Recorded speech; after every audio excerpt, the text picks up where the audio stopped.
ஆன்மீக அறிவியல். இது ஒரு மிகப்பெரிய அறிவியல். யார் அதை அனுபூதியாக மாற்றிக்கொள்கிறார்களோ அவர்களுக்கு இது உபயோகமாகிறது. யார் இதை அனுபூதியாக மாற்றிக்கொள்கிறார்களோ அவர்களுக்கு இது உபயோகமாகின்றது.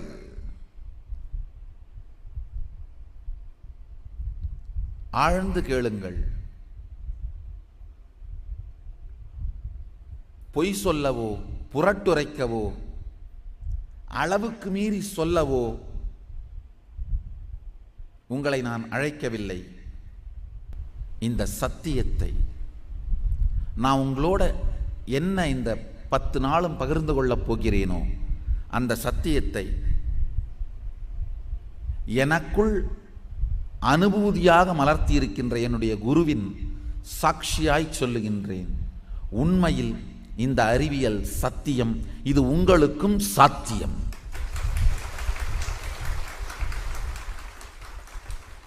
அதை உங்களுக்கும் சாத்தியமாக்குவதற்காகத்தான் உங்களை அழைத்திருக்கிறேன். நம்ம உயிர் பலவிதமான அனுபவங்கள், ஜென்மங்கள் இதையெல்லாம் எடுத்து புல்லாகி பூடாய் புழுவாய் மரமாகி பல்விருகமாகி பறவையாய் பாம்பாகி கல்லாய் மனிதராய் பேயாய் கணங்களாய் வல்லசுரராகி முனிவராய் தேவராய் செல்லா நின்ற இத்தாவர சங்கமத்துள் எல்லா பிறப்பும் பிறந்திழைத்தேன் எம்பெருமான். மணிவாசகர் சொல்ற மாதிரி நம்ம எல்லாருமே அது பிறந்து இழைத்து விட்டுத்தான் இங்க வந்து உட்கார்ந்துருக்கோம். பிறந்து இழைத்தோம் அப்படிங்கிற நினைவைத்தான் மறந்தோம். மாதாவும் உடல் சலித்தாள் பெற்று பெற்று போட்டு, வேதாவும் கை சலித்தான் பிரம்மன் செஞ்சு செஞ்சு உடம்ப செஞ்சு செஞ்சு கொடுத்து, நாமும் கால் சலித்தோம் நடந்து நடந்து நடந்து. இடைக்காட்டு சித்தர் சொல்வார், நந்தவனத்தில் ஒரு ஆண்டி 4 மாதமாய் குயவனை வேண்டி கொண்டு வந்தான் ஒரு தோண்டி அதை கூத்தாடி கூத்தாடி ஓட்டுடை தாண்டி. அது நந்தவனத்தில் ஆண்டி நாம தான். 4 மாதமாய் குயவனை வேண்டி, 4 6 10 மாசம் குயவன் பிரம்மா, பிரம்மாவை வேண்டி கொண்டு வந்தான் ஒரு தோண்டி. இதுதான் தோண்டி, இந்த உடம்பு தான் தோண்டி. நந்தவனத்திலே ஒரு ஆண்டி கிணற்றிலிருந்து நீர் இறைத்து பூச்செடிகளை வைப்பதற்காக குயவன்கிட்ட போய் ஒரு தோண்டி வாங்கிட்டு வந்தானா, மண்பானை. மண்பானை கிடைச்சிருச்சு அப்படிங்கிற ஆனந்தத்தில் அது தலை மேல வச்சு கூத்தாடி கூத்தாடி கூத்தாடின வேகத்தில் தோண்டியை போட்டு உடைச்சு விட்டான். நாமும் அதே தான் செய்கிறோம். 4 6 மாதம் 10 மாதம் பிரம்மனை வேண்டி இந்த தோண்டியை வாங்கிட்டு வரோம், பெருமானை அடைந்து விடலாம்னு. ஆனா இங்க வந்து கூத்தாடி கூத்தாடி போட்டுடை தாண்டி உடைச்ச பிறகுதான் தெரியுது கூத்தாடியே வாழ்க்கை போயிருச்சுன்னு. இது எல்லாம் நமக்கு தெரியாதது ஒண்ணும் இல்லை, எல்லாமே தெரியும். அறிவு பூர்வமாக தெரிந்துதான் வாழ்ந்து இருக்கிறோம், தெரிந்துதான் இருக்கிறோம். அதனாலதான் தேட ஆரம்பிச்சோம், அதனாலதான் தேடுறோம், அதனாலதான் தேடுறோம். நல்லா தெரிஞ்சுக்கோங்க, நம்ம எல்லாருக்குள்ளேயுமே அந்த தேடுதல் இருக்கிறதுனால தான் நாம நடத்துற கோவில்களையோ ஆன்மீக நடவடிக்கைகளையோ விடாம செஞ்சிட்டு இருக்கிறோம். எல்லாருக்குமே தெரியும் வேற வேலை எடுத்தோம்னா நிறையவே சம்பாதிக்கலான்னு, சமூகம் வளர்ந்துருச்சு. ஆனா விடாம செய்யறது திருமேனி தீண்டுவது நம் வாழ்க்கை என்கின்ற வக்கிரத்தாலும் வைராக்கியத்தாலும் தான்.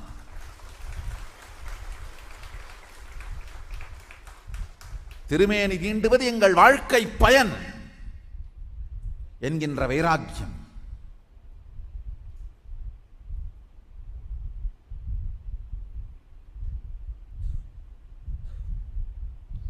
நம்ம எல்லாருக்குள்ளேயும் அதனால தான் அந்த தேடுதல் இருக்கு. இந்த தேடுதல் அனுபூதியாக மாற வேண்டும், அவ்வளவுதான். ஏதோ ஒரு இடத்தில் நம் குண்டலினி சக்தி, உயிர் சக்தி விழிப்புற்று இது அனுபூதியாக மாற வேண்டும். நல்லா தெரிஞ்சுக்கோங்க. நம்ம எல்லாருமே நம்ம சொந்த கிராமங்களில் திரும்பி போய் பார்த்தோம்னா ஒரு 30-40 வருஷத்துக்கு முன்னாடி கூட யாராவது ஒரு சித்தர், ஒரு தாத்தா, ஒரு பாட்டி உட்காந்து மண்ணை அள்ளி கொடுத்தே ஊருக்கெல்லாம் வைத்தியம் பார்த்து, இல்லை வெறும் வேப்பலையத்தை அடித்தே உயிர் எல்லாத்தையும் சரி பண்ணி, இல்லை பார்த்தே சரி பண்ணி, எத்தனையோ கதைகள் நம்ம எல்லா கிராமங்கள்லையும் ஒரு 60 வருஷத்துக்கு முன்னாடி கூட இந்த மாதிரி வாழ்ந்தவர்களை நம்ம எல்லா கிராமங்களையும் கேள்விப்பட்டிருக்கோம். இந்த மாதிரி கேள்விப்பட்ட கிராமங்கள் எல்லாம் கை தூக்குங்க. எங்கள் ஊரில் அந்த மாதிரி வாழ்ந்தாங்க சாமி, வாழ்ந்தாங்க சாமின்னு. உண்மை, இதெல்லாம் உண்மை. நம்ம ஐயா, ஞானிகளும் சித்தர்களும் யோகிகளும் நம்முடைய வாழ்க்கை முறையின் பாகமா இருந்தாங்கய்யா. எனக்கு தெரிஞ்சுங்க, நான் பிறந்த திருவண்ணாமலையில் வளர்ந்தப்போ 50க்கும் மேற்பட்ட ஞானிகளை இந்த திருவண்ணாமலை மண்ணில் பார்த்துருக்கேங்கய்யா. திருமஞ்சன கோபுரத்து பக்கத்திலேயே ஒரு சின்ன ரூம்ல மௌன சுவாமின்னு ஒருத்தர் உட்கார்ந்துருப்பார். 80 ஆண்டுகள் வயசு, ஒரு வார்த்தை பேசுறது கிடையாது, ஒரு வேளை உணவும் கிடையாது, அப்படியே உட்கார்ந்துருப்பார். தெற்கு கட்ட கோபுரத்தில் நாராயண சுவாமின்னு ஒருத்தர் உட்கார்ந்துருப்பார், உணவு தண்ணி இல்லாமல். எத்தனை பேர் திருவண்ணாமலை பார்த்துருப்பீங்க, கேள்விப்பட்டிருப்பீங்க, எனக்கு தெரியாது. நான் சொல்றவங்க எல்லாம் 50 பேர் என்னால் சொல்ல முடியுங்க. திண்ணை சுவாமின்னு ரமண மகர்ஷி வந்து சும்மா இரு சொல்லறேன்னு சொன்ன ஒரே ஒரு வார்த்தைக்காக 46 வருடம் திண்ணையை விட்டு நகராமல் அப்படியே உட்கார்ந்துருக்காரு சமாதியில.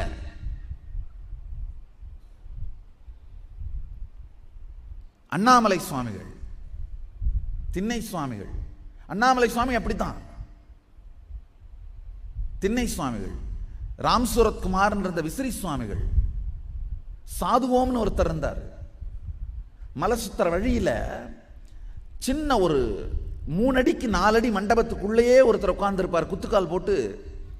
ஒரு சுரக்கா ஓட்டு சாமின்னு சொல்லுவாங்க. சுரக்கா ஓடு முன்னாடி இருக்கும், அதில் சோறு போட்டால் ஒரே ஒரு பருக்கை 2 பருக்கை எடுத்து வாயில் போட்டுப்பார், அவ்வளவுதான். சாக்குப்பை சுவாமிகள் இருந்தார். பூண்டி, நம்ம திருவண்ணாமலை பக்கத்தில் கலசவாக்கம் பூண்டின்னு ஒரு ஊர் இருக்கு, அங்கே ஒரு பூண்டி மகான் இருந்தார். தினந்தோறும் பூண்டிக்கும் திருவண்ணாமலைக்கும் நடந்து நடந்து போயிட்டு வருவார். நான் பிறந்து வளர்ந்த 30 வருஷத்துக்கு முன்னாடி தாங்க, எனக்கு இப்போ 39 வயசு தான் ஆகுது. 30 வருஷத்துக்கு முன்னாடி 50 பேரை என்னால் சொல்ல முடியும் திருவண்ணாமலை வாழ்ந்தார்கள். படுபாவிகள் கலாச்சார சீரழிவினால்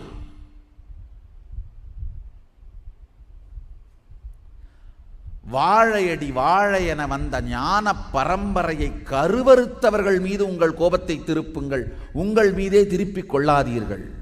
அல்லது இந்த அறிவியல் பொய் என்று நினைக்காதீர்கள்.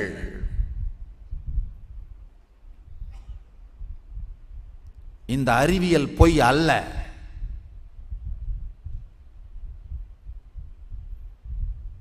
இந்த அறிவியல் நம்முடைய வாழ்க்கையாக மாறாமல் போனது சமூக குற்றம்.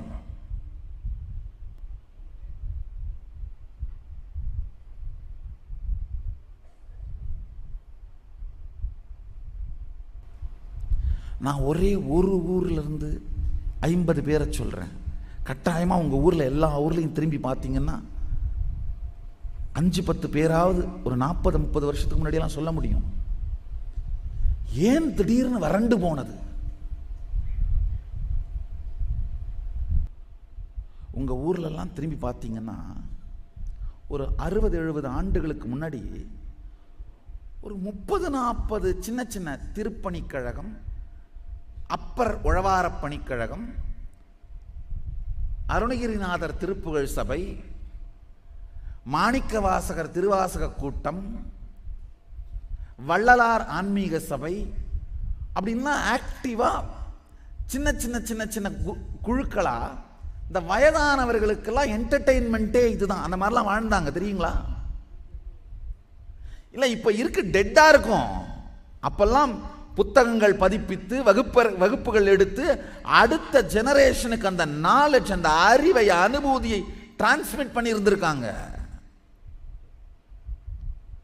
இப்ப அந்த கட்டிடங்கள் இருக்கலாம், யாராவது வர்ற 1-2 பேருக்கு ஏதோ ஒரு அப்படியே ஒரு ஈன சரத்துல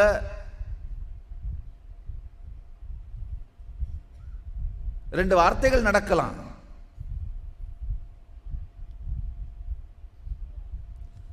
சமூக ரீதியாக நமக்கு இழைக்கப்பட்ட மிகப்பெரிய தீங்கு இந்த அறிவியல் சாத்தியம் என்று அடுத்த தலைமுறை நம்பாமல் மறுக்க வைத்தது. பிரச்சனையே வேற ஒண்ணும் இல்லைங்கயா. படித்தவர்கள், சிந்திக்க தெரிந்தவர்கள், மொத்தமா பார்த்தீங்கன்னா அந்த எலைட் இன்டலெக்சுவல்ஸ் சொல்லுவோம், சிந்திக்க தெரிந்தவர்கள் எல்லாருமே பகுத்தறிவு சிந்தனை தான் உயர்ந்ததுன்னு நம்ப வச்சு மொத்த தமிழுமே அகநானூறு புறநானூறும் சிலப்பதிகாரமும் சிவக சிந்தாமணியும் என்கின்ற போலி தோற்றத்தை உருவாக்கி திருவாசகமும் திவ்ய பிரபந்தமும் இதெல்லாம் ஏதோ சமூகத்தினுடைய கீழ்த்தட்டு மக்களுக்கான விஷயம்ங்கிற மாதிரி மறுதலிக்கப்பட்டு இதை நம் வாழ்க்கையின் அனுபூதியாக மாற்றிக்கொள்ளாமல் தனித்து எங்கேயோ படிக்கிறோம், கேட்கிறோம், இதெல்லாம் அனுபூதியாக சாத்தியம்னு நாமளே நம்ப முடியாத மாதிரி ஐயா எந்த ஒரு விஷயமுமே அதை வாழ்ந்து காட்டுகிற அனுபூதிமான்களை பார்க்கும்போது தான் அந்த சத்தியத்தின் மீது நமக்கு நம்பிக்கை வரும். இப்ப காலையில பார்த்திருப்பீங்க, ஒருவேளை நம்பினா கூட எப்படி நம்புவோம்? சரி, சாமி சொல்றாரு, பொய் சொல்ல மாட்டாரு, நம்பலாம் அப்படின்னு நினைப்போமே தவிர அது நமக்கும் சாத்தியம்னு நமக்கு தோன்றதில்லை. ஆழ்ந்து புரிந்து கொள்ளுங்கள், இது நமக்கும் சாத்தியம்.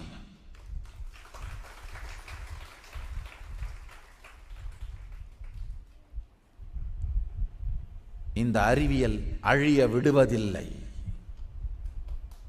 ஞானசம்பந்தரும் மணிவாசகரும் அப்பரும் சுந்தரரும் ஆண்டாளும் ஔவையாரும் வந்துதித்த தமிழ்த்தாயின் ஞானகர்ப்பம் என்றென்றும் வாழ்ந்து ஞானிகளை உருவாக்கி கொண்டே இருக்கும்.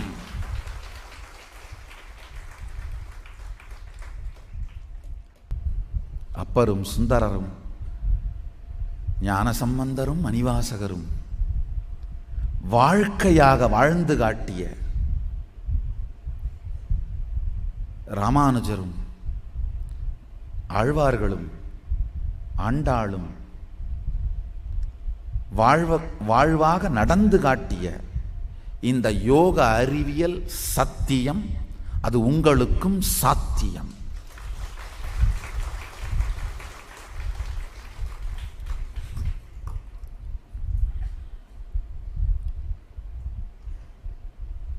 மனித உயிர் மலர்ந்து இறைத்தன்மைக்குள் நுழைய வேண்டிய தருணம் வந்துவிட்டது. இந்த 10 நாள் நான் செய்ய போறது இவ்வளவுதாங்க. உங்களுடைய உயிரை, குண்டலினி சக்தியை உயிர்ப்பிப்பதன் மூலமாக உங்களுக்கே நீங்க உங்களை பத்தியே ஒரு சின்ன கட்டுப்பாடுகள் வச்சிருப்பீங்க. நமக்கு என்னப்பா வரும், நம்ம என்ன பண்ண முடியும், ஒரு 4 மணி நேரம் நம்மளால வேலை செய்ய முடியும், இன்னொரு 4 மணி நேரம் யோசிக்க முடியும், அதுக்கு மேல நம்மளால எதுவும் நடக்காது அப்படின்னு உங்களை பற்றியே நீங்கள் வைத்துக் கொண்டிருக்கிற உடல் மனம் சார்ந்த கட்டுப்பாடுகளை தகர்த்தெறிந்து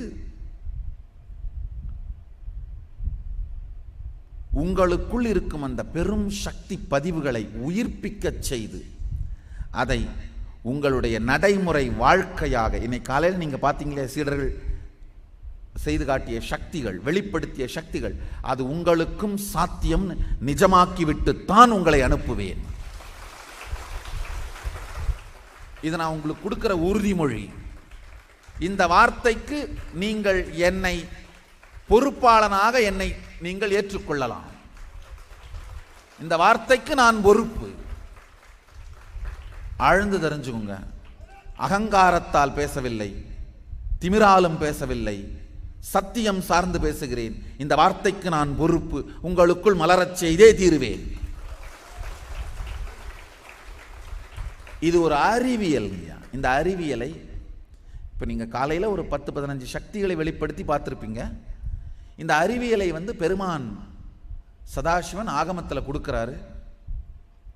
உண்மையில் நம்முடைய இந்து மதத்திற்குள் உட்சம்பிரதாயங்களுக்குள் பெரிய பிரச்சனைலாம் கிடையாதுங்கய்யா. மதத்தை நம்மை நாமே துண்டாடுவதற்காகத்தான் இந்த சைவ வைஷ்ணவ பிரச்சனையெல்லாம் இல்லை எத்தனை பேர் தில்லை கோவிந்தராஜரை பார்த்துருக்கீங்க? சிதம்பரத்தில் எத்தனை பேர்? ஐயா நல்லா போய் பாருங்க. அந்த கருங்கல் பழமையானதா இருக்கு. பொன்னம்பலத்து கருங்கல்லை விட அந்த கருங்கல் பழமையானதா இருக்கு. நடராஜ பெருமானுடைய பொன்னம்பலம் இருக்கிற கருங்கல்லை விட கோவிந்தராஜ பெருமாள் சந்நிதியும் அந்த பெருமாளுடைய திருமேனி கருங்கல்லும் பழமையானதா இருக்கு. அருமையான தத்துவங்கய்யா. ஒரு பக்கம் நடராஜ பெருமான் தாண்டவம் ஆடி இடது காலை தூக்கி காட்டுறாரு, இன்னொரு பக்கம் கோவிந்தராஜ பெருமாள் காலை நீட்டி படுத்து காட்டுறாரு. ரெண்டு காலம் சேர்ற இடம் சிதம்பர ரகசியம். வடிவமில்லாத கடவுள், வடிவமில்லாத தன்மை. வடிவம் இல்லாத நாங்கள் தான் இந்த மாதிரி ரெண்டு வடிவமா இருக்கோம்பா, எப்படி வேணாலும் ரசிச்சுக்கோன்னு சொல்ற தத்துவம் தாங்கயா. இறுதியில் இறைவன் வடிவம் கடந்த பரம்பொருள் நமக்கு எப்படி வேணுமோ அப்படி வராரு, அவ்வளவுதான். சிவனா வேணும்னு கூப்பிட்டா சிவனா வராரு, முருகனா வேணும்னு கூப்பிட்டா முருகனா வராரு, விஷ்ணுவா வேணும்னு கூப்பிட்டா விஷ்ணுவா வராரு. நல்லா பார்த்தீங்கன்னா சிதம்பர ரகசியம் இதுதான். சதாசிவ பெருமான் தாண்டவம் ஆடி இடது காலை தூக்கி காட்டுற டைரக்ஷனும், விஷ்ணு பெருமான் யோக சயனத்திலே இருந்து கொண்டு அனந்த சயனத்திலே ரெண்டு காலை நீட்டி காட்டுற டைரக்ஷன் ரெண்டும் எந்த பக்கம் காட்டுதுன்னு அந்த மூலையை பார்த்தீங்கன்னா வடிவம் இல்லாத ஆகாச பரம்பொருள். ரெண்டு காலை பிடிச்சாலும் அங்கதான் போவீங்கன்னு சொல்றதுதான்.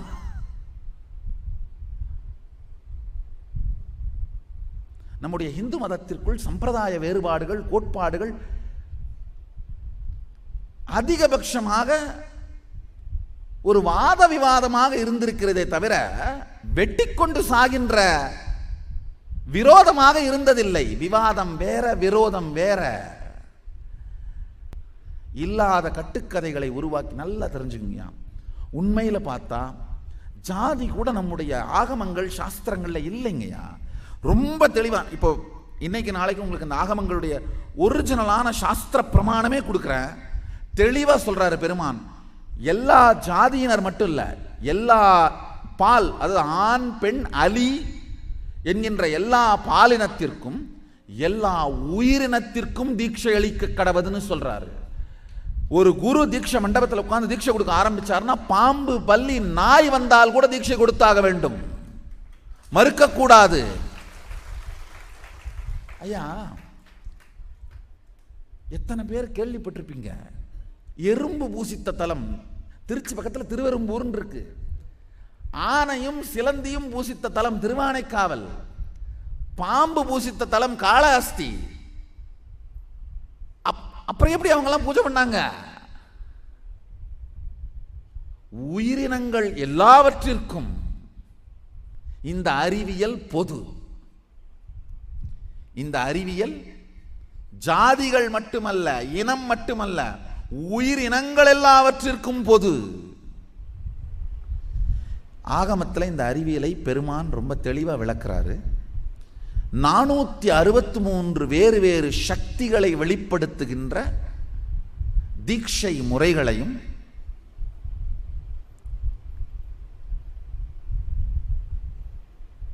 முறையாக மிக தெளிவாக விளக்குகின்றார். யாரெல்லாம் அந்த அறிவியலை வாழ்கிறார்களோ அவர்கள் எல்லோருக்கும் இன்றும் அது பலன் தருகிறது.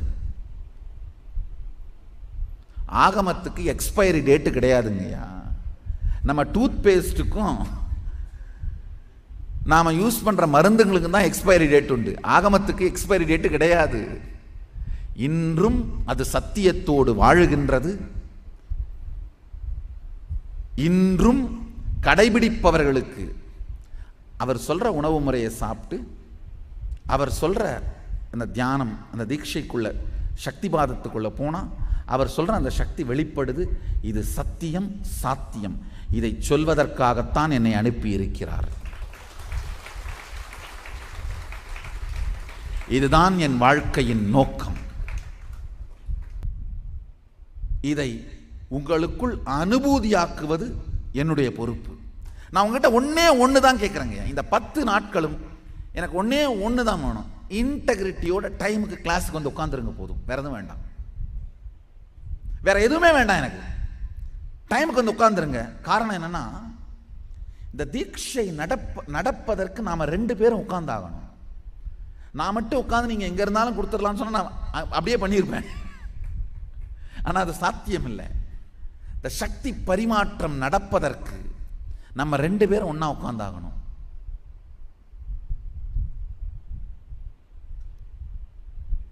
அது மட்டும் இல்லாம என்னுடைய மற்ற வகுப்புகளை எல்லாம் தள்ளி வச்சு உங்களோட இருக்கிறதுக்காக கிளீனா ஏற்கனவே என்னுடைய கேலண்டரை ஃபில் பண்ணிட்டேன்.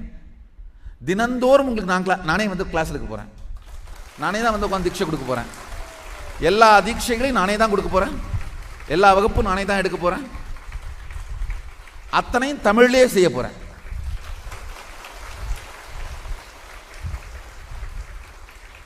ஆக்சுவலா இன்னொரு நிகழ்ச்சி இப்ப நடந்துட்டு இருக்கு. அதாவது உலகம் முழுக்க இருந்து நம்முடைய ஆதீனவாசியா நிரந்தரமா இங்க விடுதி ஆதீனத்தில், பெங்களூர் ஆதீனத்தில் தங்கறதுக்காக வந்திருக்கிற ஒரு குழு, அவங்களுக்கான 21 நாள் வகுப்பு நடந்துட்டு இருக்கு. அந்த வகுப்பு ஆங்கிலத்தில் நடக்கும். ஆனா உங்கள் வகுப்பு மொத்தமும் தமிழ்ல நடக்கும். நானே தான் வரப்போறேன். எனக்கு ஒரே ஒரு விஷயம் தான் வேணும். டைமுக்கு கிளாஸுக்கு வந்துருங்க, போதும், வேற எதுவுமே வேண்டாம். உங்களுக்கு சில நமக்கெல்லாம் நிறைய சந்தேகம் இருக்கு. எனக்கு இதெல்லாம் புரியாது சாமி, எனக்கு எழுத படிக்க தெரியாது. நல்லா தெரிஞ்சுங்க, சதாசிவன் வரப்போகின்ற எல்லா விதமான மனிதர்களுக்கும் சேர்த்து தான் இந்த அறிவியலை கொடுத்திருக்காரு.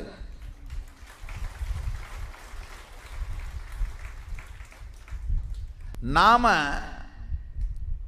இல்ல சாமி என்ன மாதிரி ஒரு முட்டாள் வருவார், அவருக்கு நினைச்சு பார்த்திருக்க மாட்டார் சாமி அப்படின்னு நினைக்காதீங்க. நம்ம எல்லார மாதிரியான மாதிரிகளை எல்லாம் வரப்போகுதுன்னு அவர் தெரிஞ்சுத்தான், ஏன்னா உருவாக்குறது அவர் தானே, எல்லா மாதிரி மனிதர்களுக்கும் சேர்த்து தான் இந்த அறிவியலை கொடுத்திருக்காரு. அதனால இது எனக்கு ஒர்க் அவுட் ஆகுமான்னு பயப்படாதீங்க. அத்துணை பேருக்கும் இது சாத்தியம். சாத்தியமாக்க வேண்டியது என் பொறுப்பு. அத்துணை பேருக்கும் இது சாத்தியமாக்க வேண்டியது என் பொறுப்பு. இந்த உங்களுக்கு கட்டாயமா பல பேருக்கு இந்த பழக்கம்லாம் இருக்காது.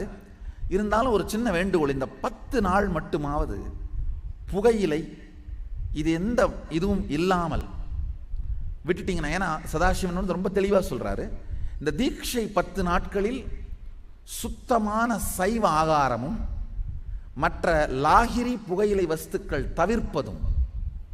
காரணம் என்னன்னா, தயவு செஞ்சு நீங்க தப்பா எடுத்துக்க வேண்டாம். கட்டாயமா உங்களுக்கு அந்த பழக்கங்கள் இல்லைன்னு தான் நான் நம்புறேன். யாராவது ஒருத்தர் 2 பேர் இருந்தால் இந்த 10 நாட்கள் தயவு செய்து தவிர்த்து விடுங்கள். காரணம் என்னன்னா, இந்த மூளையில பித்த லேயர்னு ஒன்று ஃபார்ம் ஆகும். நம்மளை வந்து ஒரு மயக்கத்தில் வச்சிருக்கிற அந்த பித்த லேயர் புகையிலையினாலும் ஆல்கஹாலாலும் தூண்டப்படும். அந்த பித்த லேயர் தூண்டப்பட்டால் நான் கொடுக்கிற தீட்சை வந்து உள்ளுக்குள்ள நடக்காது. ஏற்கனவே உங்களுக்கு அந்த பித்த லேயர் தூண்டப்பட்டு உடல் வந்து தொந்தரவு செய்யப்பட்டிருந்தா தினந்தோறும் கொஞ்சம் கடுக்கா பொடி எடுத்துக்கோங்க. ராத்திரி தூங்கும் பொழுது கம்ப்ளீட்டா கிளீன் ஆயிடும். நல்லா தெரிஞ்சுக்கோங்க, ஹிந்து மதத்திலே தாயை விட உயர்ந்தது எதுவும் கிடையாது. ஒரு சன்னியாசியாக இருந்தா கூட தாயை பார்த்தால் இவன் தான் விழுந்து வணங்கணும், தந்தையை பார்த்தால் தந்தை விழுந்து வணங்கணும், ஆனா தாயை பார்த்தால் இவர்தான் விழுந்து வணங்கணும். இது சாஸ்திர விதி. ஆனா வேதம் என்ன சொல்லுதுன்னா, கடுக்காய் தாயை விட சிறந்ததான். தாயை விட சிறந்ததுன்னு எதையுமே சொல்லாத வேதம், சந்நியாசி கூட தாயை பார்த்தால் இவர் தான் விழுந்து வணங்கணுமா, ஆனால் கடுக்காய் தாயை விட சிறந்ததான். காரணம் என்னன்னா, நம்ம உடம்புக்குள்ள உணவினாலும் மற்ற தேவையில்லாத பழக்கங்களாலும் நம்முடைய 3வது கண் அரித்து போயிருந்தால், நம்ம 3வது கண் வந்து நம்ம இந்த 2 கண் மாதிரியே உள்ள இருக்கிற ஒரு உறுப்பு, அந்த கண்ணிலும் நரம்பு மண்டலங்கள் இருக்கு. அது இந்த மாதிரியான சரியான உணவு பழக்க வழக்கம் சின்ன வயசுல யாரும் சொல்லி கொடுக்காததுனால, தவறான உணவு பழக்க வழக்கத்தால் உங்களுக்கு ஆன்மீக விஷயங்கள் வந்து சேராம, ஐயோ பல விஷயத்தை சின்ன வயசுல கேள்விப்படாம இழந்தோமே அப்படின்னு வருந்தனீங்கன்னா தினந்தோறும் அவங்களை சபிங்க. உங்க சாபமெல்லாம் சும்மா போகாது, கவலையே படாதீங்க. சும்மா போகவே போகாது. என் பக்தர்கள் சாபத்துக்கே தாங்க முடியல,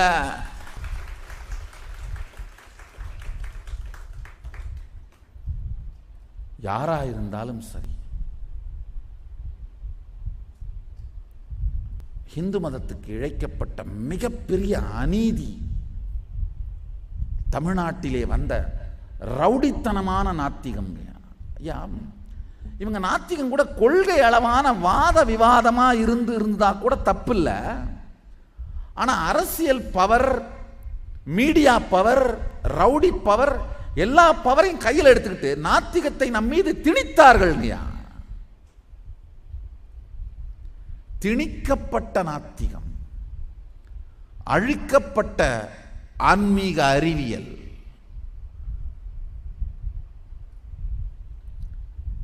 கோயில்கள் எல்லாம் இடிச்சு தள்ளதுனா கூட பொறுத்துக்கலாம், ஏன்னா திரும்ப கட்டிடுவோம். நம்ம அதை பற்றிலாம் கவலையே பட மாட்டோம். எல்லா கோயிலையும் 50 தரமாவது இடிச்சிருக்கானுங்க, அப்புறம் திரும்ப கட்டியிருக்கோங்கய்யா. நம்ம சொல்ற மதுரை மீனாட்சி, சிதம்பரம் எல்லா கோயிலையும் இடிச்சு தள்ளியிருக்காங்க, திரும்ப தான் கட்டணும்.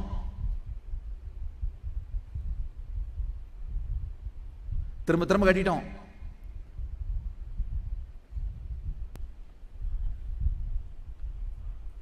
கோயில்களை இடிச்சு தள்ளினப்ப கூட திரும்ப எந்திரிச்சு நின்னுட்டோம். குருமார்களை எல்லாம் கொன்று குவித்தப்ப கூட திரும்ப எந்திரிச்சு நின்னுட்டோம். ஒரு விஷயம் அவங்க அடிச்சது நம்மளால திரும்ப எந்திரிச்சு நிற்கவே முடியல. இந்த அறிவியல், இந்த ஆன்மீக அறிவியல், குண்டலினி சக்தியை விழிப்பிச்சு சக்திகளை வெளிப்படுத்துற இந்த அறிவியல் குருகுலத்திலேயே அந்த காலத்துல சின்ன வயசுலேயே கற்றுக் கொடுத்துருவோம். அந்த குருகுல கல்வி முறையை அடிச்சதை நம்மளால இன்னும் திரும்பி எதிர்த்து நிற்க முடியல. மீண்டும் குருகுலத்தை உயிர்ப்பிக்க வைத்தே தீருவேன்றதுக்காக தான் உட்கார்ந்து வேலை பண்ணிட்டு இருக்காங்க.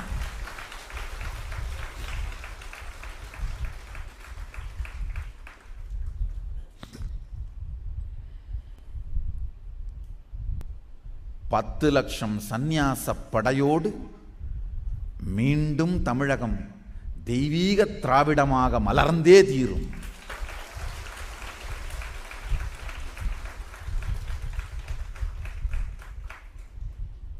இந்த அறிவியல்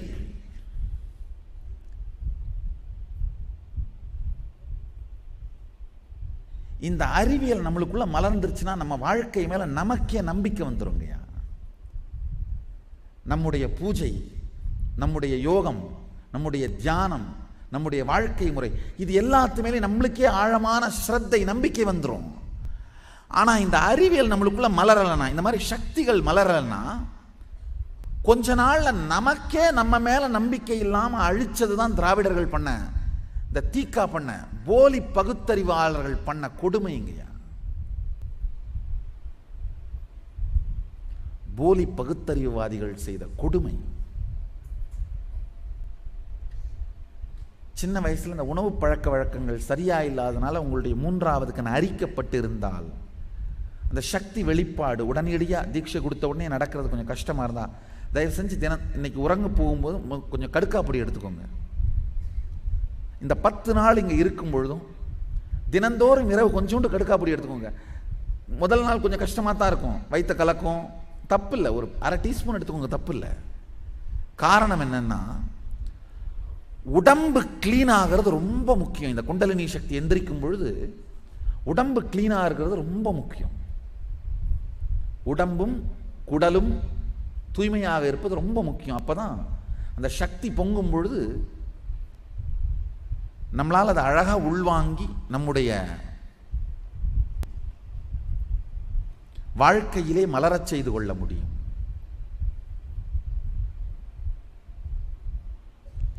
இந்த 10 நாள் நிகழ்ச்சியுமே ஆகமங்களிலிருந்து சதாசிவன் அருளியபடி சாஸ்திர பிரமாணம் மாறாமல் வடிவமைச்சிருக்கங்க.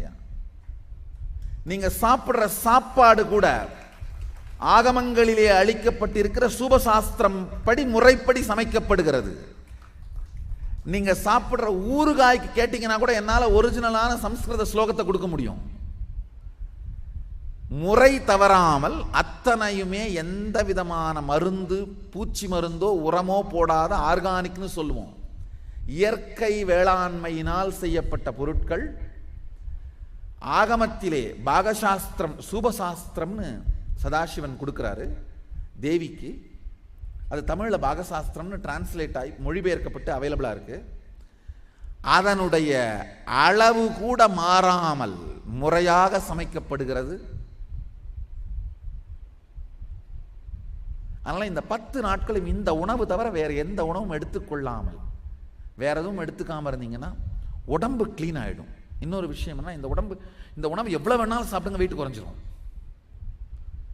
காரணம் என்னன்னா, நம்மளுக்குள்ள இருக்கிற ஜடராக்னியை உயிர்ப்பித்து ஏற்கனவே உடம்புக்குள்ள ஜீரணம் ஆகாமல் ஏதாவது இருந்தால் அதையும் ஜீரணம் பண்ணி வைக்கின்ற சக்தி உடையது.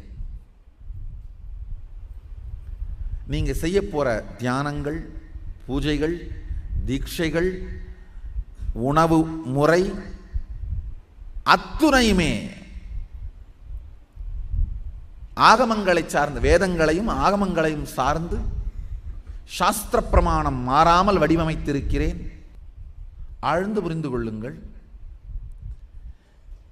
நம்ம ஹிந்து மதத்தில் 2 பாகம் இருக்கு.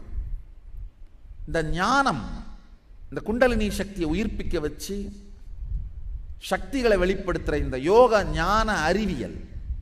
இன்னொன்று நம்ம வாழ்க்கை முறை, திருநீர் பூசிக்கிறது, ருத்ராட்சம் போட்டுக்கிறது, ட்ரெஸ் அந்த மாதிரி கட்டிக்கிறது, அந்த மாதிரி சைவ உணவு சாப்பிட்றது, இந்த வாழ்க்கை முறை. நிறைய இந்த நவீன காலத்து குருமார்கள் இந்த ஆன்மீக அறிவியலை மட்டும் திருடி இந்த வாழ்க்கை முறையை பற்றி கவலைப்படாமல் இதை உலகம் முழுக்க விற்று பணம் புகழ் பேர் பண்ணிக்கிட்டு, ஆனால் இதெல்லாம் இந்து மதத்துக்கு சொந்தமானதுன்னு வெளியிலேயே சொல்லாமல் தனக்கே சொந்தமானதை போற காட்டிக்கொண்டு ஊரை ஏமாற்றி உலையில் அடித்து கொண்டு திரிகிறார்கள். நான் ரொம்ப தெளிவாக இருக்கேன், இது எதுவுமே என்னதில்லை, எல்லாமே இந்து மதத்தினுடையது. உங்களோடு நான் பகிர்ந்து கொள்கின்ற எல்லாமே இந்து மதத்தினுடையது. எதுவும் என்னுடைய கண்டுபிடிப்பு அல்ல, இந்து சாஸ்திரங்களில் தான் இருக்கின்றன. நான் என்ன பண்ணியிருக்கேன்னா என்னுடைய அனுபூதியில் அதை பார்த்துருக்கேன், அவ்வளவுதான். அங்கே சொல்கிறாங்களா கரெக்ட், எனக்கும் அது அனுபூதியாக இருக்கு. சாஸ்திர பிரமாணங்கள், வேத ஆகமங்களில் சொல்கிறது தான் சாஸ்திர பிரமாணம். ஆப்த பிரமாணம்னா நம்முடைய பெரிய பெரிய மகான்கள், ராமகிருஷ்ணர், ரமண மகரிஷி, ஸ்ரீகிருஷ்ணர், ஆண்டாள், ஞானசம்பந்தர், ராமானுஜர், சங்கரர், நம்முடைய பெரிய பெரிய மகான்கள், 63 நாயன்மார்கள், 12 ஆழ்வார்கள், இவங்களுடைய அனுபூதி எல்லாம் சேர்ந்தது தான் ஆப்த பிரமாணம். என்னுடைய வாழ்க்கையில் எதையெல்லாம் அவங்க சொன்னதில் நான் அனுபவிச்சு அனுபூதியை அடைஞ்சிருக்கணும், அதை தான் என் ஆத்ம பிரமாணம்னு சொல்கிறேன்.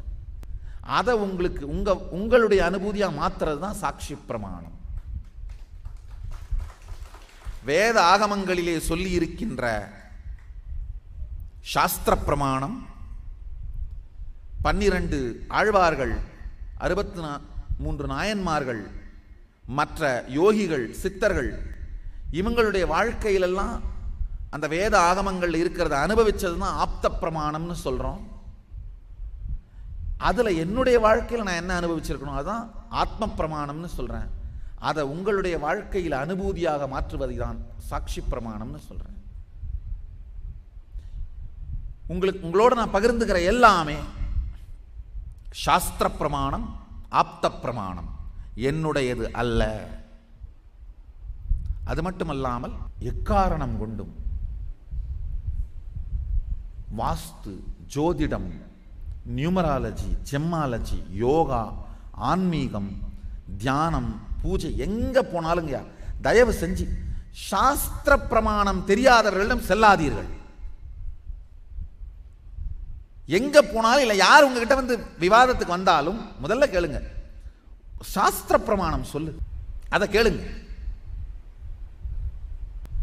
நம்முடைய இந்து மதத்தினுடைய அழிவிற்கு ஒரு பெரிய காரணம் சாஸ்திர பிரமாணங்களை பற்றி கவலைப்படாமல் நடைமுறையில் யாராவது ஏதாவது சொன்னா அதையே இந்து மதம்னு மாத்திக்கிறோம் பாருங்க, அதான் பிரச்சனையே. அனுஷ்டானத்தில் இருப்பவைகள் ஆச்சாரம் கிடையாது. நிறைய விஷயம் அனுஷ்டானத்தில் மறைஞ்சு என்ன அழிஞ்சு போயிருது. சாஸ்திர பிரமாணங்களில் இருப்பவை மட்டும்தான் ஹிந்து மதம். சாஸ்திர பிரமாணம் கேட்காம எதையாவது பண்ணீங்கன்னா அது காக்கா பிரியாணி தின்ன மாதிரி ஆயிருங்கய்யா. அது காக்கா பிரியாணிங்கய்யா. 5 ரூபாய்க்கு பிளாட்ஃபார்மில் காக்கா பிரியாணி தின்னா காக்கா குரல் வராமல் வேற என்ன குரல் வரும்? தயவு செஞ்சு சாஸ்திர பிரமாணம் கொடுக்காத எந்த யோகா, தியானம், ஜோதிடம், வாஸ்து எதையுமே ஏற்றுக்கொள்ளாதீர்கள். யார் உங்ககிட்ட வந்து பேசினாலும் முதல்ல கேள்வி கேளுங்க, ஜோதிடம் பற்றி நல்லதுப்பா, ஒரிஜினலான ஜோதிட சூத்திரம் படிச்சிருக்கியா, அதோட எனக்கு என்ன பலன் நீ சொல்றதை நான் ஏற்றுக்கிறேன், அந்த சூத்திரத்தை மேற்கோள் காட்டு. இந்த காலத்தில் எல்லாமே தமிழில் மொழிபெயர்ப்பாய் வந்துருச்சுங்கய்யா. இல்லாதது ஒன்றுமே இல்லை. சாஸ்திர பிரமாணங்களை மேற்கோள் காட்டி சொல்ல தெரியாத எதையுமே கடைபிடிக்காதீர்கள்.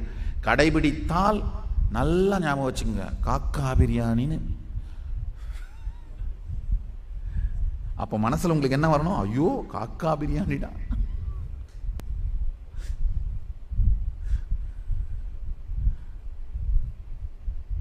அதை மறுத்து விடுங்கள். காக்கா பிரியாணி சாப்பிட்றத விட சாப்பிடாம இருந்தால் உடம்புக்கு நல்லது. எங்கேயாவது போய் ஏதாவது ஒரு பிராணாயாமம், மூக்க மூடி, நாக்க மூடி, கையை மூடி, காதை மூடி, ஏதாவது எங்கேயாவது போய் அடைச்சிக்கிட்டா யார் என்ன பண்றது?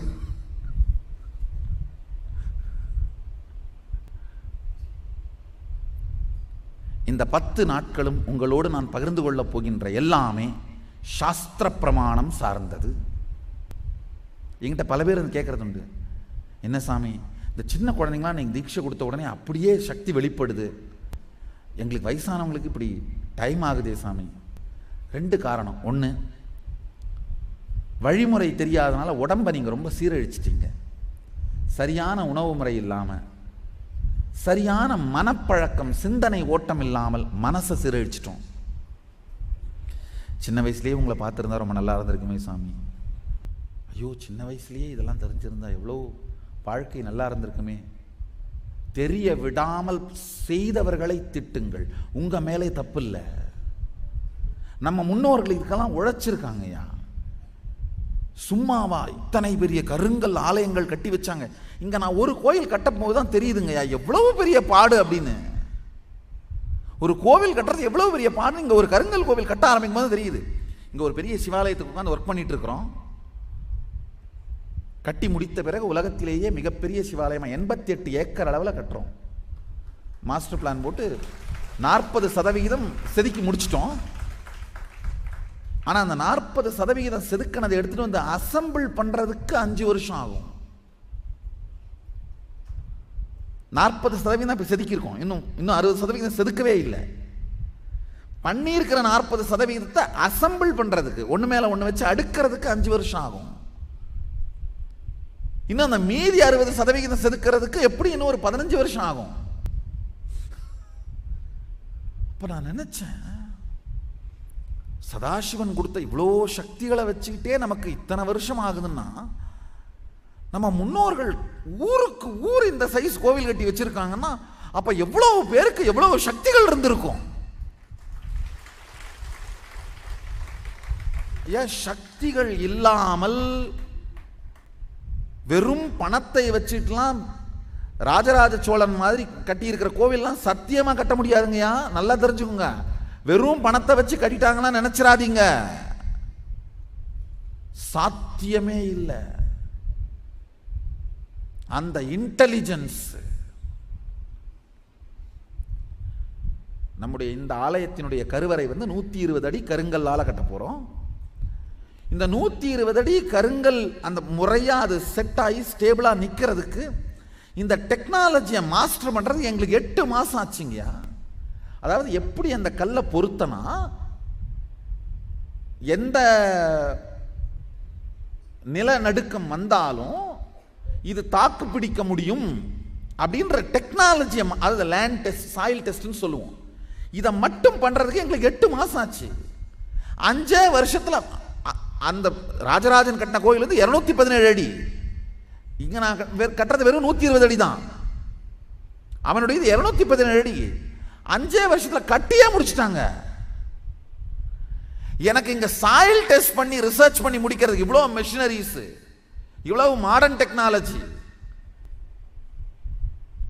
பேப்பர்ல போட்டு கூட்டி கழிக்கிறதுக்கே எனக்கு 8 மாசம் ஆயிருச்சுங்கய்யா. ஆமா, 5 வருஷத்துல கட்டி முடிச்சு விட்டார்கள். அப்படின்னா தெரிஞ்சுக்கோங்க, நம்முடைய முன்னோர்கள் தினசரி வாழ்க்கை, இப்ப நீங்கெல்லாம் எப்படி செல்போன் வச்சிருக்கீங்களோ அந்த மாதிரி சக்தி வச்சிருந்தாங்கய்யா. அந்த மாதிரி சக்திகளை வச்சிருந்திருக்காங்க. இது நம்ம முன்னோர்களுக்கு வாழ்க்கை முறையா இருந்திருக்கு. நல்ல வேளை பெருமான் ஆகமத்தில் மூலமாக இந்த அறிவியலை உயிரோட வச்சிருக்காரு. இன்னொரு கொடுமை என்னன்னா, இந்த ஆகமங்கள்ல 14 ஆகமங்கள் தமிழ்நாட்டில் கிடைக்காமல் பிரெஞ்சில், பாரிஸ்ல அவங்களுடைய ஆர்கைவ்ஸ்ல இருந்து நான் இங்கிருந்து என்னுடைய பிரெஞ்சு சன்னியாசிகளை அனுப்பி அங்கிருந்து காப்பி எடுத்துட்டு வந்து மொழிபெயர்த்தோங்கய்யா. இல்ல இல்ல, தயவு செய்து கை தட்டாதீர்கள், வலியோடு வருத்தத்தோடு சொல்றேங்கய்யா.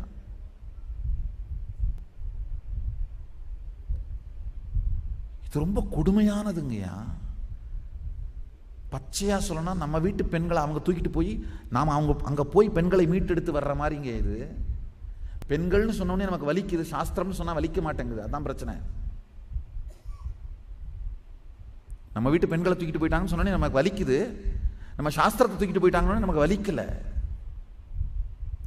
அந்த அளவுக்கு நமக்கும் சாஸ்திரத்துக்கும் தூரம் உருவாக்கப்பட்டு விட்டது.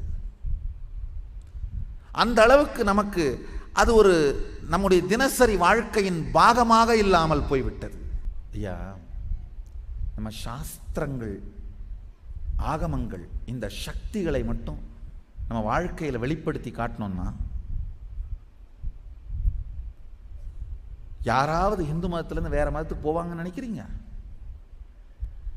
இப்ப கூடங்கய்யா யாருமே சாஸ்திர சக்தியினால அவங்க மதத்துக்கு கன்வெர்ட் பண்ணிரல, வயத்துக்கு இல்லாதவங்களை பிடிச்சி கன்வெர்ட் பண்றாங்க. யாருமே கிறிஸ்தவத்துக்கு போலங்கய்யா, வயத்துக்கு போறாங்க, சாப்பாட்டுக்கு போறாங்க. உங்க ஊர்லாம் போய் சொல்லுங்க, நீங்க தைரியமா சொல்லுங்க, வெளிநாட்டுல இருந்து பணத்தை கொண்டு வந்து வெள்ளத்தோல் இருக்கிற ஆளுங்க, ஆம்பளைங்களை பொம்பளை கொண்டு வந்து படித்தவங்களெல்லாம் கூட்டு வந்து இங்கே இல்லாத ஆட்டமெல்லாம் போட்டு இங்கே இருக்கிற ஏழை ஜனங்களை, வயிற்றுக்கு இல்லாதவங்களை ஏமாற்றி மதம் மாத்துறீங்க. ஆனால் எங்கள் சாமி வெளிநாட்டு படித்தவங்கள்லாம் இங்கே வந்து அவங்க பணம் கொடுத்துட்டு இந்துவா மதம் மாறிட்டு இருக்காங்க.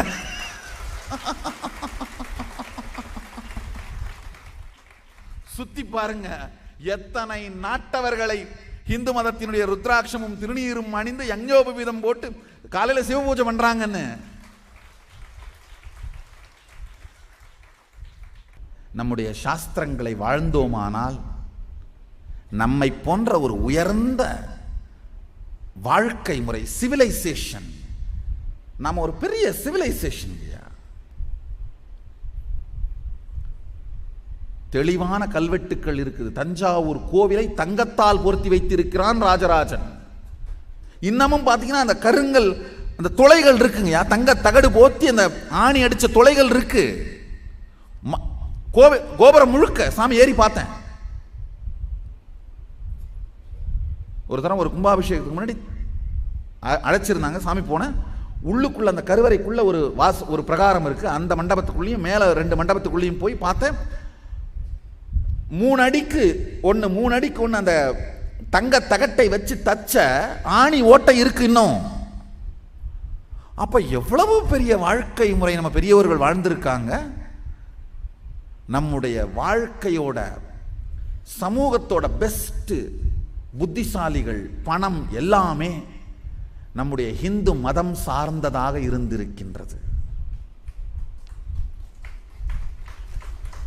ஐயா, பிரிட்டிஷ், அதாவது வெள்ளைக்காரன் வந்து நம்மளை கொள்ளடிக்கிற வரைக்கும் உலகத்தோட ஸ்ட்ராங்கஸ்ட் எக்கானமி நாம தாங்கய்யா.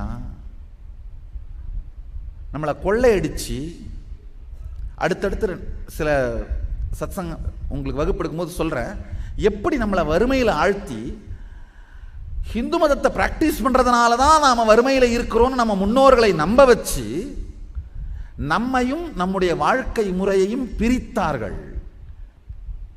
நம்ம வாழ்க்கையில் இருக்கிற எல்லா பிரச்சனைகளுக்கும் காரணம் சாஸ்திரங்களை நாம் வாழாமல் விட்டது தான். ஆனால் நம்ம வாழ்க்கையில் இருக்க எல்லா பிரச்சனையும் நமக்கு காரணம் நம்ம சாஸ்திரத்தை வாழறதான் நமக்கு சொல்லிக் கொடுக்கப்பட்டது. மொத்தமாக நான் உங்களுக்கு சொல்லணும்னு நினைக்கிறதோட சாரம் இதுதான். மனிதலிருந்து அடுத்த நிலையான சதாசிவ நிலைக்கு, சக்தி வெளிப்பாட்டு நிலைக்கு போக வேண்டிய நேரம் வந்துவிட்டது. அந்த நேரம் உங்களுக்கெல்லாம் வந்ததுனால தான் இங்கே வந்திருக்கீங்க. அது நிச்சயமாக சாத்தியம். உங்களுக்கு இது சாத்தியம், இது சத்தியம். இந்த அறிவியலை, இந்த சக்தி வெளிப்பாட்டை நீங்களும் செய்வீர்கள். அதற்கு நான் பொறுப்பு.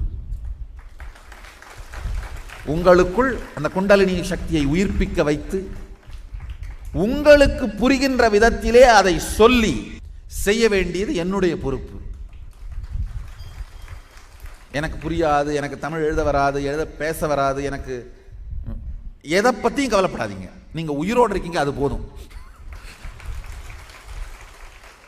எனக்கு தேவை உங்கள் உயிர் மலர்வது தான். அதுக்கு உங்கள் உயிர் இருக்கு, அது போதும். எனக்கு வேற எதுவும் தேவையில்லை. இந்த உயிர் மலர்ந்தால் நேச்சுரலாக அந்த சக்திகள் மலரும், அத்துணையும் நடக்கும். இப்போ தயவுசெய்து அமர்ந்திருங்கள். இப்போ உங்களுக்கு அடுத்த நிகழ்ச்சிக்கான டைமிங்ஸ் அனௌன்ஸ் பண்ணுவாங்க. நீங்கள் எங்கே கேதர் ஆகணும், அதாவது இந்த நேரத்தில் வந்து ஆசிரமத்துக்குள்ள ஒரு 8 ப்ரோக்ராம் நடந்துட்டு இருக்கு, வேற வேற நிகழ்ச்சிகள். ஸோ அதனால் வேற வேற ஹால்ஸ் ஆர்கனைஸ் பண்ணுறோம், வேற வேற ஹால்ஸில் நடத்துகிறோம். தயவுசெய்து உங்களுடைய இந்த தங்குகிற இந்த மற்ற விஷயங்களில் இருக்கின்ற சிறு சிறு சங்கடங்களை பொறுத்து கொள்ளுங்கள். ரொம்ப அதிகம் இந்த சங்கத்தை தனி ஒரு நபராக இருந்து 13 வருடத்திற்கு முன்பாக கடவுள் சக்தி மட்டும் முதலீடாக வைத்து வேறு ஒரு துணையும் இல்லாமல் முதல்ல இங்க கன்ஸ்ட்ரக்ஷனை 72 செங்கல் நானே சூளையில் வைத்து இந்த இடத்தோட கட்டிட வேலையை ஆரம்பிச்சேங்கய்யா. என் கையால் செங்கல் செய்து, வேற ஆள் யாரும் கிடையாது, நான் தனி ஆள். இந்த நிலத்தை மட்டும் தானமா ஒருத்தர் கொடுத்துட்டு போயிட்டாரு. ஏன்னா இது பாம்புகள் காடு, தண்ணி கிடையாது, அதனால ஒருத்தர் தானமா கொடுத்துட்டு போயிட்டார். அவரு 72 செங்கல் நான் செங்கல் சூளை வச்சு சுட்டு கட்டி ஆரம்பிச்சேன். இத்தனை தாக்குதலுக்கு நடுவுல இதை எழுப்பி நிறுத்தியிருக்கேன். 13 ஆண்டுகளில் தனி ஒரு நபராக 2003 ஆரம்பிச்சேன். என்ன எங்ககிட்ட இருக்கோ பகிர்ந்துக்கிறேன். தயவு செய்து குறைகளை பொறுத்துக் கொள்ளுங்கள். அடுத்த செஷனுக்கான டைம் சொல்லுவாங்க. அடுத்த வகுப்பில் சந்திக்கலாம். ஆனந்தமாக இருங்கள்.